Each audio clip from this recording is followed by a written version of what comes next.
নমস্কার বন্ধুরা, শাশুড়ি বৌমার রান্নাঘরে আপনাদের সবাইকে স্বাগত জানিয়ে আজকে ভিডিও শুরু করছি।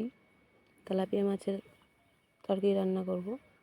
তেলাপিয়া মাছের তরকারি রান্না করতে তেলাপিয়াটা কেটে ধুয়ে নিতে হবে ভালো করে, নিয়ে লবণ আর হলুদ মাখিয়ে নিতে হবে। নিয়ে এদিকে উনুনে কড়াই বসিয়ে দিয়ে কড়াইটা গরম হয়ে গেলে আমাদের দিয়ে দিতে হবে তেল। তেলের ওপরে মাছগুলো দিয়ে দিতে হবে, একটা একটা করে ছেড়ে দিতে হবে, দিয়ে উল্টিয়ে পাল্টিয়ে ভেজে নিতে হবে, ভেজে তুলে নিতে হবে। তুলে নিয়ে ওই তেলে পটলগুলো দিয়ে ভেজে নিতে হবে। অল্প একটু হলুদ আর লবণ দিয়ে পটলটাকে ভেজে নিতে হবে, নিয়ে পটলটাকে তুলে নিতে হবে। ওর মধ্যে আরেকটু তেল দিতে হবে, তেল দিয়ে আলুগুলো দিয়ে দিতে হবে, দিয়ে আলুগুলো লবণ আর হলুদ দিয়ে ভাজা করে নিতে হবে।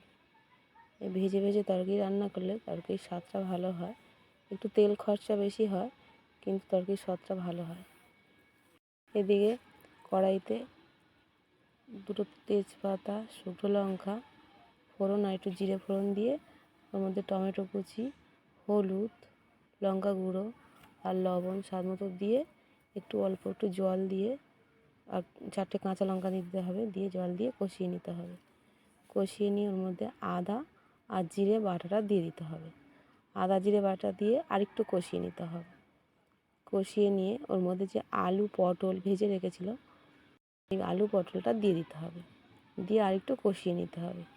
কষিয়ে নিয়ে জল দিয়ে দিতে হবে। জলটা যে যেরকম ঝোল খাবে সে সেরকম জল দেবে। জল দিয়ে ফুটিয়ে নিতে হবে। আর তরকারিটা ফুটে এলে ভেজে রাখা মাছগুলো দিয়ে ফুটিয়ে নিতে হবে। আর ভিডিওটা যদি ভালো লাগে তাহলে একটা লাইক করবেন, আর চ্যানেলে নতুন হয়ে থাকলে চ্যানেলটা সাবস্ক্রাইব করে আমার পাশে থাকবেন। আর আপনারা ভালো থাকবেন, সুস্থ থাকবেন। আর এইভাবে মাছের ঝোল বানিয়ে দেখবেন, ভালো লাগবে। ঝোলটা ফুটে গেলে ভালো করে ফুটিয়ে নিতে হবে, নিয়ে নামিয়ে নিতে হবে। আজকে ভিডিওটা এই পর্যন্ত।